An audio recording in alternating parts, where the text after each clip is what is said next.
매주 금요일 이지혜 영화 저널리스트와 함께 키워드로 영화 만나봅니다. 어서 오세요. 네, 안녕하세요. 네, 자 요새 이젠 유행이라고 말하기엔 좀 지났다, 그죠? 예, MBTI 어떻게 됩니까 혹시? 저는 네. ISFP입니다. 잠깐만요. IS FP. 진짜? 네, 모험가. 차별을 싫어하고 모두의 개성이 조화롭게 인정받는 걸 꿈꾸는 그런 타입이죠. 그렇습니까? 네. 저는 뭐 같은가요? E이실 것 같고요. E, ENFP? ENFP? 네. 하나 틀렸어요.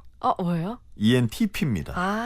T시구나. 근데 T는 약간 반반이어서 그렇게 보실 수 있을 것 같아요. 워낙 이렇게 대화를 잘 끌어내시니까 저는 네. 당연히 F일 거라고 진짜요? 생각을 했거든요. 네. 근데 ENTP들의 공통점이 있습니다. 뭐요? 네가 뭔데 나를 평가해? 너 나 알아? 뭐 이런 생각을 대체로 갖죠. 힐링이 잘했네요. 예. ENTP 그러니까 누가 뭐 ENTP 너의 성향은 이런 거래 그러면 다들 그래 나 그런 거야? 뭐 그런 사람 어떤데? 뭐 이렇게 궁금해하잖아요. 네. ENTP들은 그래? 그 뭔데? 신경 꺼? 뭐 이런 식이죠, 약간.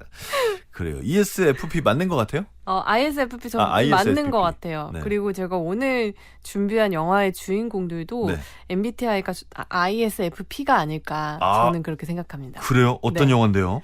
오늘 제가 준비한 영화는 주토피아 2인데요. 모험가들. 네, 모험을 즐기는 자유로운 영혼들이기 때문에 좋습니다.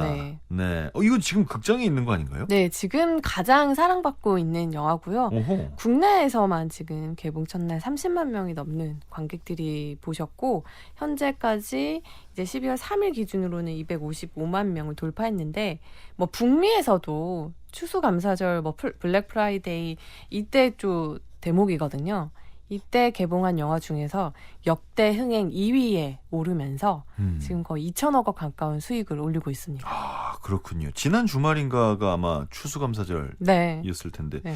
그 왜 미국도 다 쉬는 그런 명절이잖아요. 추수감사절. 극장에 우리도 지금 가야죠. 추석이죠 이제. 네. 그래서 그때도 우리도 명절에 맞춰서 개봉하는 것처럼 미국도 이제 그렇게 하는데 네. 이게 이제 그 중에서도 잘 된 거다 이거죠. 그렇죠. 와, 뭘 얼마나 잘 만들었을까요?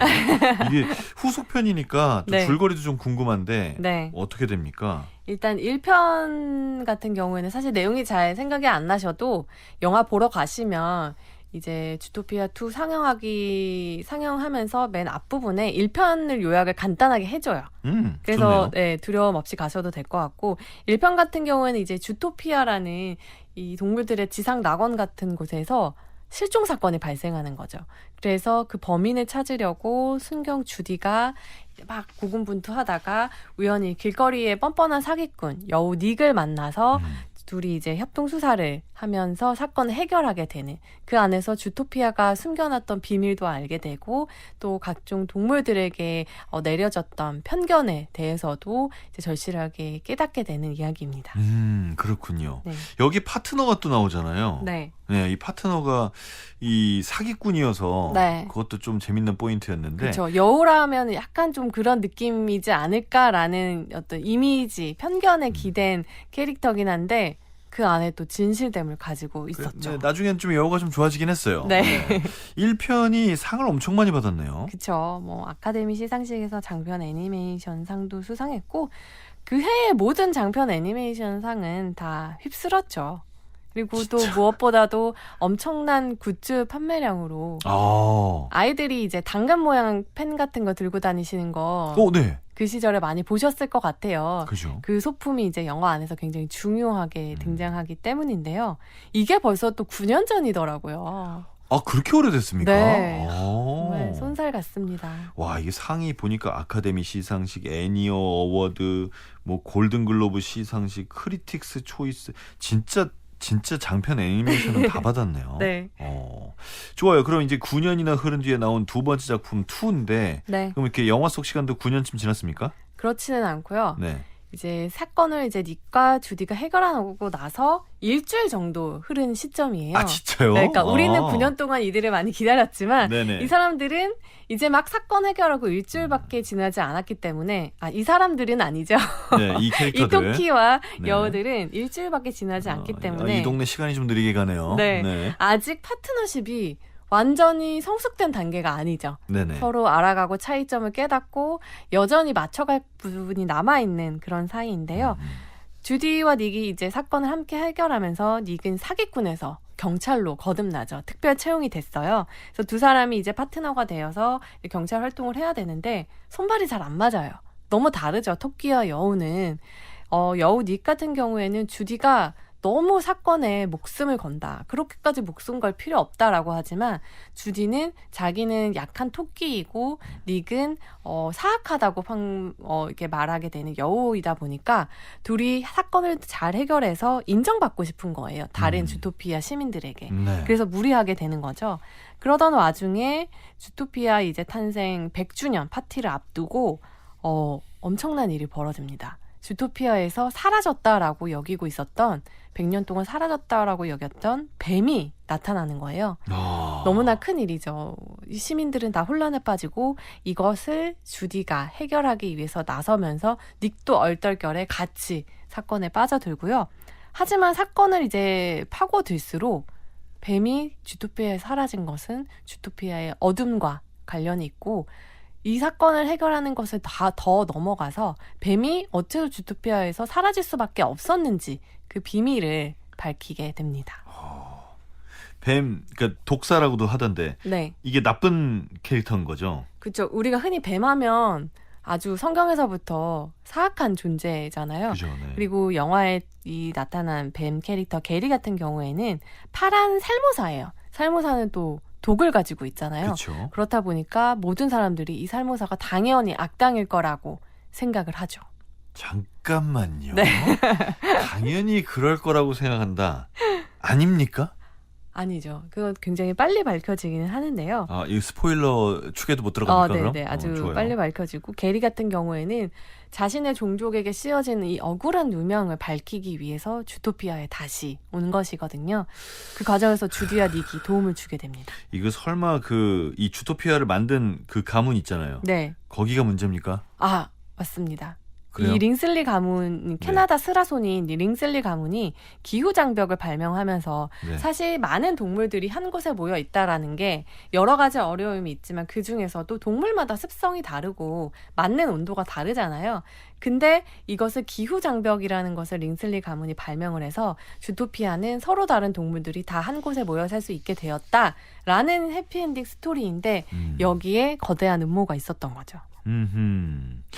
좋습니다. 이 뱀이 100년 전의 모습을 감췄고 이제 네. 그것도 이 스토리 2의 스토리에 아주 중요한 축일 것 같은데 네. 이 뱀 역할을 연기한 분이 중국계 베트남 출신 미국 배우예요. 네. 키호이 관. 그쵸. 아 근데 설명이 복잡하네요. 중국계 베트남 출신 미국 배우. 보통 베트남 출신 미국인들을 베트남계 미국인이라고 하는데 그쵸. 이분은 중국계 베트남계 미국인이네요. 일단 이주민이라고 생각하시면 될 것 같아요. 이 배우에게 미국은 뭐 다 그렇죠. 네, 뭐. 이주민 네. 정체성이 굉장히 중요하고 그래서 이 뱀 캐릭터를 연기하는 데 있어서도 더 몰입할 수 있었던 거죠. 왜냐하면 외부인들이 흔히 받게 되는 편견 그리고 더 나아가서 혐오 이런 것들을 본인이 직접 겪었고 이 뱀이라는 존재가 주토피아가 모두가 다 평등하게 어울려서 사는 것 같지만 그렇지 않다라는 것을 상징하는 그런 존재거든요. 이 우리가 가지고 있는 편견의 뿌리를 들여다보는 과정이 바로 이 주토피아 내에서 뱀 게리와 닉과 주디의 모험 그 자체가 되거든요. 그래서 이 배우가 본인 자체가 그런 외부인과 편견에 대한 것에 대한 깊은 이해가 있다 보니까 인터뷰에서 굉장히 영화를 설명하는 적확한 표현을 했더라고요. 공감은 편견을 없애는 해독제다. 본인의 캐릭터가 이제 독이 있는 뱀이다 보니까 공감 자체를 이제 해독제라고 본 것이죠. 지금 두려움으로 인해서 분열되어 있는 이제 세상을 좀 해결할 수 있는 것들은 바로 그 시작점의 공감이라는 것을 얘기해주고 있습니다. 멋진 말입니다. 1편에서 음악 좋다는 얘기도 많았었는데 네. 이번 작품은 어떻습니까? 이번 역시 음악이 굉장히 중요하고요. 1편에서 슈퍼스타 가제 역으로 노래를 불렀던 샤키라가 이번에도 역시 주제곡 주를 부르는데요. 이 주제곡이 영화 안에서 굉장히 중요하게 쓰여요. 이 네. 영화 안에서는 뮤직 페스티벌도 벌어지거든요. 아, 네. 여기에는 정말 뭐 700여 종의 그 동물들이 총출동을 해서 본인의 성향에 맞는 춤과 노래를 선보이는데 그걸 다 하나로 묶어주는 노래가 바로 이 주거든요. 그래서 이번에도 음악이 영화 안에서 큰 역할을 하고 있습니다. 음악을 듣는 재미도 있겠네요. 네. 여러 가지로 기대를 많이 하게 됩니다. 자, 음악 듣고 와서 계속 이야기해 보겠습니다. 잠깐만요. 코코아님께서 그래서 주디 닉 사귀나요? 저는 그냥 찐 우정이면 좋겠는데. 아, 이게 아주 중요한 포인트입니다. 중요한 포인트예요. 중요한 약간 포인트랍니다. 사랑보단 먼 우정보단 가까운 네. 썸 타는 그런 사이까지 발전합니다. 아, 그래요? 네. 3 기대하겠습니다. 네, 알겠습니다. 자, 영화 주토피아2의 오리지널 사운드트랙 가운데 여러분 이 노래 한번 들어보셔야죠. 슈퍼스타 가젤 역의 샤키라가 부른 주입니다. 영화 주토피아 오리지널 사운드트랙 주토피아2의 주제곡입니다. 주, 샤키라의 음성으로 감상하셨고요. 뭐 듣기만 해도 아주 둠칫둠칫 신나는 음악이네요. 네. 좋아요. 네. 9959님, 어제 첫눈 와서 영화가 보고 싶어지네요. 따뜻한 커피에 팝콘 빵빵하게 먹고 싶어져요. 저의 영원한 영화 파트너는 우리 남편입니다. 든든하고 착한 남자라 최고지요. 라고 하셨습니다. 이렇게 말씀하시는 거 정말 행복한 가정이네요. 자, 주토피아2 이야기를 나누고 있는데 참 예전에는 이런 애니메이션들 전부 한국어 더빙해서 봤었어요. 근데 요새는 더빙하지 않고 자막으로 많이 보게 되지 않습니까? 네. 근데 이번 작품은 한국어 더빙이 아주 주목받는다고 들었습니다. 네. 이 더빙판에는 뭐 국내 최정상 성우들이 다 총출동을 했고요. 그뿐만이 아니라 제가 재미있었던 점은 이제 스페셜 카메오로 참여하신 분들이에요. 네. 뭐 나영석 PD도 있고 네. 가장 주목받은 인물은 문상훈 씨인데요. 문상훈 씨가 이 캐스팅된 이유가 참 재밌더라고요. 빠더너스 그분이요? 네, 책 잘 쓰시는 분? 네, 본인의 그 채널에서 네. 꽈배기를 딴 곳에 두고 와서 절망의 비명을 지르는 그 순간이 있었는데 네.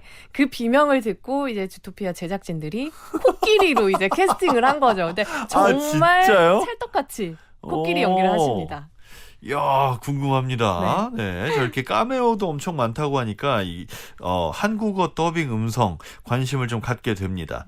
이 애니메이션의 수준은 어떻습니까? 특히 이번은 질이 아주 높아졌다는 얘기를 하던데. 뭐 당연하죠. 700여 명의 애니메이터들이 이제 매달렸고 네. 디즈니면 뭐 최고 수준의 애니메이션을 선보이죠. 근데 저는 더 주목했던 부분은 그 기술적인 측면. 네, 핵심이 뭐냐면 이 정말 많은 한 67종의 동물들이 등장을 하는데 그 동물들이 가지고 있는 개별적인 이 종의 특성을 표현한 부분이 굉장히 사랑스럽거든요. 아하. 예를 들면 악당인 이 링슬리 가문 같은 경우에는 고양이과인 캐나다 스라손이다 보니까 고양이의 이 종의 특성을 잘 반영을 하면서도 악당스러워하고 그 와중에 또 코믹함도 있어야 되거든요. 그래서 약간 대부를 차용한 그런 장면들이 있는데 네. 이 고양이들이 이제 이 스라소니들이 굉장히 심각한 대사를 해요. 근데 자세히 보면 그들이 앉아 있는 멋지고 되게 엄숙해 보이는 소파에 고양이 털들이 박혀 있고 발톱 자국이 나 있어요. 그리고 네. 그들의 손에는 이제 실타래가 주어져 있는 거죠. 그러니까 고양이들이 그런 것들을 좋아하는 그 습성을 이용을 해서 무거운 씬임에도 불구하고 그 안에 또 귀여움까지 집어넣은 이 애니메이터들의 눈썰미랄까요? 그 종의 특성을 제대로 표현한 부분들이 영화 안에서 굉장한 잔재미가 되어주고 있습니다. 보기만 해도 좀 냥스러운가 보죠? 네. 우리 냥집사들 좋아하실 만한 그런 겁니까? 아주 푹 빠지실 겁니다. 아, 진짜로. 네. 냥집사들 쓰라손이 편되는 거 아니에요? 안 되는데. 네. 여기 또 한국 제작진이 많이 들어갔나 봐요. 네, 한국 애니메이터들이 워낙 좀 참여를 많이 하다 보니까 한국에 개봉할 시기에 맞춰서 이 애니메이터들이 인터뷰를 하기도 하거든요. 오, 네. 그래서 이번에도 3분의 애니메이터들이 인터뷰를 하셨는데 이 안에서 감독이 굉장히 큰 스케일, 왜냐하면 주토피아2에서는 원보다 이 주토피아라는 이 도시의 공간적인 측면, 그러니까 한 일부분만을 1편에서는 보여줬다면 도시라고 하면 그 뒷골목도 있고 또 숨겨진 암시장 같은 공간들도 있잖아요. 그런 것들까지 다 굉장히 더 스케일을 넓혀서 표현해주고 있거든요. 거기에 또 우리 한국인 애니메이터들이 톡톡히 역할을 했습니다. 아, 그렇군요. 다 보셨습니까? 네. 보시기는? 네, 저는 1편도 너무 좋아했고 2편도 재밌게 봤습니다. 어때요? 1편보다 더 나아요? 더 주제가 더 강화되었다라고 느꼈는데요. 이 주토피아 1편을 잘 곰곰이 떠올려 보시면 겉으로 보기에는 모든 동물들이 조화롭게 살아가는 도시였어요. 근데 1편에 곰곰이 생각하면 뱀도, 파충류들은 하나도 나오지 않고 또 이번에도 새들은 등장하지 않아요. 그러니까 모든 동물이 잘 어울려 살아가고 있는 것 같지만 그 세계 안에서 분명히 배제된 동물들이 있다라는 것을 이제 확실히 하고 이야기를 출발을 하거든요. 결국 주토피아는 사실상 포유류들만의 도시였다라는 게 이제 2에 이르러서 밝혀지는 거죠. 그래서 왜 이렇게 이들은 없을까? 이 동물들이 없는 이유에는 탐욕이 있는 거죠. 더 많은 영토와 영역을 차지하려는 세력이 있고 그 와중에 구조화된 편견이 혐오머리 장사에 이제 굉장히 효과적으로 사용이 되는 거죠. 그 주토피아도 지상 낙원처럼 보였지만 그 안에서 누군가는 자신만의 탐욕을 채우려고 하고 그 과정에서 편견으로 희생되는 동물들이 있다라는 게 정말 영화의 메시지를 생각하지 않고 봐도 즐거운 영화지만 그걸 조금 더 떠올리게 된다면 이건 우리가 살고 있는 세상이랑 그러니까. 똑같잖아요. 그렇게 많이 들어오겠네요. 네, 그렇다라고 하면 우리는 이 문제를 어떻게 해결할 수 있을까? 이 주토피아 나름의 해결책을 내놓는데, 저는 굉장히 공감이 되더라고요. 뱀으로 이제 대표되는 이 파충류가 없다라는 것은 결국 링슬리 가문의 음모가 있었지만 거기에는 그 혐오와 편견에 같이 동참했던 시민들의 책임이 있다라는 것을 영화가 묻고 있거든요. 그러니까 그 질문은 결국 우리한테도 돌아오는 거죠. 동물들도 해결했는데 인간 해결 못하면 안 될 것 같은 그럼요. 그런 생각도 좀 듭니다. 네. 자, 그럼 이제 새가 없다고 하셨잖아요. 네. 그럼 어떻게 3편은 셉니까? 아무래도 그렇게 될 것 같아요. 그렇게 예상하고 계시는군요. 네네. 그렇게 왠지 뉘앙스에서 그런 것 같아가지고 네. 3편도 한번 기대를 해보도록 하겠습니다. 좋습니다. 그러면 주토피아 2에서 뽑은 키워드로 준비한 두 번째 영화는 뭔가요? 네, 두 번째 영화도 사랑스러움이 가득한 영화입니다. 제가 연말이면 꼭 챙겨보는 영화인데요. 영화 패딩턴입니다. 패딩턴. 네. 전 세계에서 가장 유명한 곰돌이죠. 꼬마곰 패딩턴이 페루에서 영국 런던으로 오게 됐는데요. 페루에서 오래전에 만난 탐험가가 런던에 오면 자기가 돌봐주겠다라고 해서 페루에서 이제 조부모님과 헤어져서 오게 되거든요. 근데 런던에 왔는데 탐험가 찾기는 너무 어렵고 아무도 이제 도와주지 않아요. 패딩턴 역에서 혼자 이렇게 버려졌는데 우연히 브라운 가족을 만나서 런던에서 대모험을 하게 됩니다. 런던이 자세히 나오겠네요. 런던 곳곳이 아주 자세하게 나오고요. 네. 이 패딩턴이 전 세계적으로 유명하기도 하지만 영국에서는 국민 곰돌이거든요. 어렸을 때부터 전래동화 듣듯이 패딩턴 동화책을 읽는 게 영국 어린이들의 일상인데 네. 그러다 보니까 이 런던 곳곳에 나오는 중간에 자연사 박물관이 등장을 해요. 영화 안에서. 네네. 근데 사실 촬영을 협조가 안 되기로 유명한 곳인데 패딩턴이라면 열어드리겠습니다 해서 무려 5일 동안 이 자연사 박물관에서도 촬영을 해서 런던의 되게 숨겨진 귀중한 모습도 볼 수 있습니다. 네. 아니, 이 패딩턴이 런던 가서 재밌게 놀 것 같은데 뭐 네. 문제가 생기나요? 사실 패딩턴이 런던에 온 것 자체가 비극적인 이유죠. 페루에서 자연재해가 발생해서 안전을 위해서 런던으로 오게 되는데 네. 이 패딩턴 원작 소설 자체가 그런 비극에서 좀 출발을 했어요. 원작자인 이 마이클 본드가 떠올린 패딩턴의 이미지는 작고 쓸쓸한 아이거든요. 그게 왜 그러냐면 이 작가는 26년생으로 전쟁을 고스란히 체험을 했어요.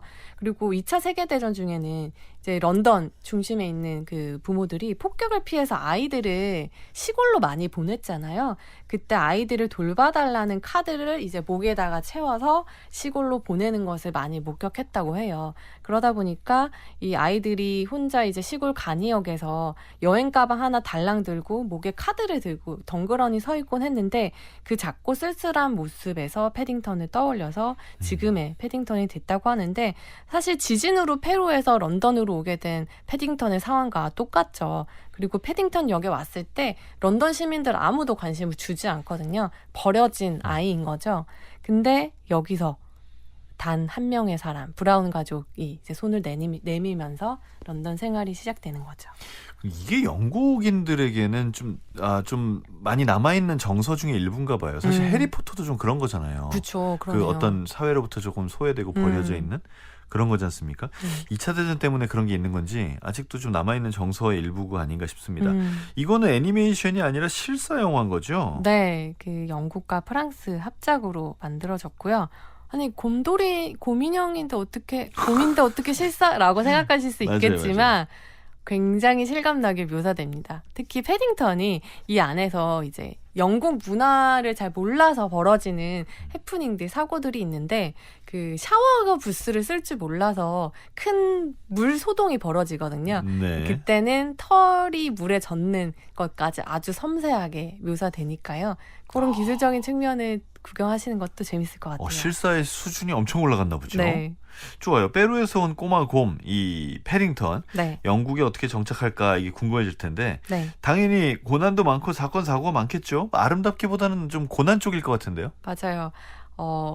일단 문화적인 차이 때문에 네. 벌어지는 일들이 있고 브라운 가족에게 맡겨졌을 때도 브라운 가족이 적극적으로 이렇게 패딩턴을 돌본다기보다는 이 패딩턴을 돌봐줄 그 모험가를 찾기까지만 우리가 임시 보호를 하겠다라는 거거든요.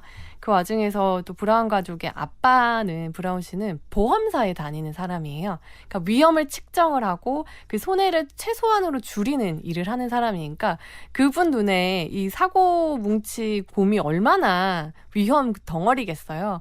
그래서 처음에 둘이 되게 반목을 하고 집 안에서도 아버지에게는 배척당하고 하지만 밖에 나가서 패딩턴이 되게 장한 부분이 본인도 누군가에게 도움을 받는 처지임에도 어려운 사람들을 이제 도와주려고 노력을 하거든요.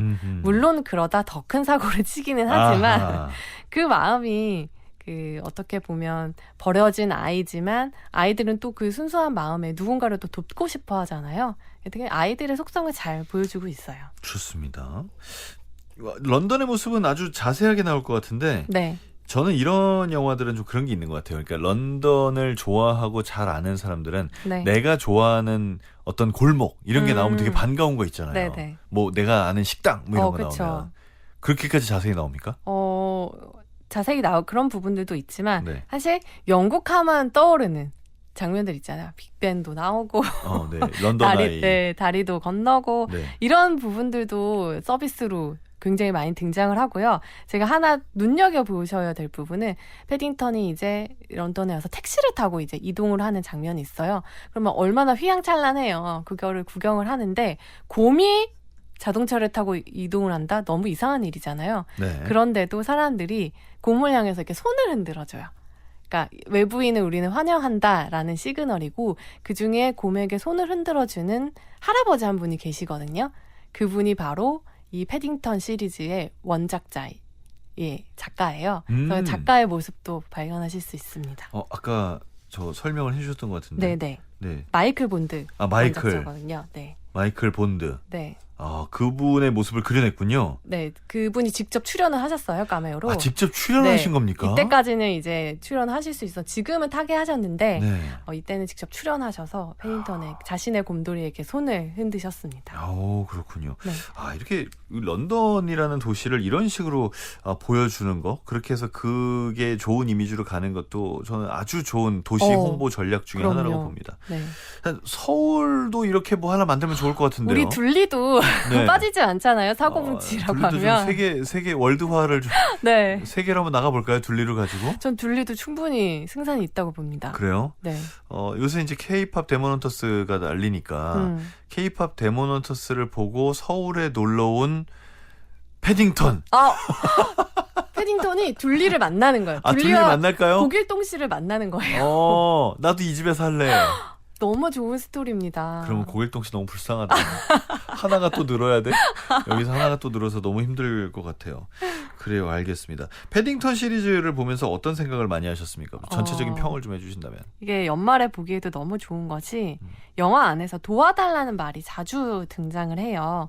패딩턴이 처음 런던에 왔을 때도 탐험가를 찾도록 도와달라라고 가족들한테 부탁을 하고 또 본인도 어려운 처지지만 주변 사람들을 도와주려고 해요. 그리고 이 낯선 사람한테 도움의 손길을 내미는 게 참 주저하기 쉬운 일이잖아요. 근데 영화는 그렇지 마라. 그냥 아주 작은 그냥 동전 하나를 주는 행위라도 손을 내밀어 주는 건 어떠냐라고 이 말하는 곰을 통해서 이야기를 하는 거죠.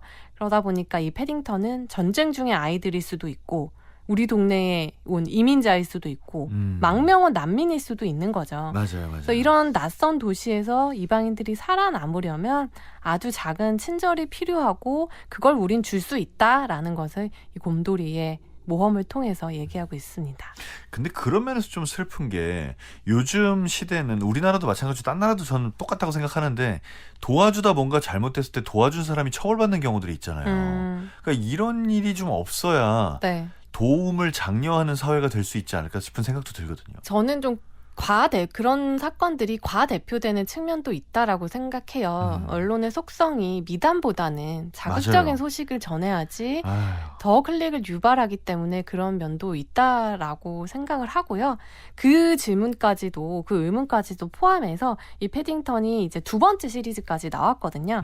근데 이것까지 포함하면 결국에는 이 공동체의 성숙한 태도가 무엇인지를 묻고 있기 때문에 말씀하신 부분에 대한 어느 정도의 답도 이 다음 시리즈에서 좀 찾을 수 있지 않을까 싶어요.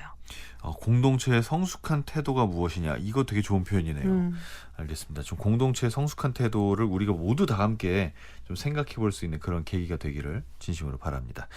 알겠습니다. 자, 한석준의 문화시대 이지의 시네토크. 오늘은 자레드 부시, 바이런 하워드 감독의 주토피아 2편, 그리고 폴 킹 감독의 패딩턴 소개해드렸습니다. 오늘 말씀 감사합니다. 네, 감사합니다.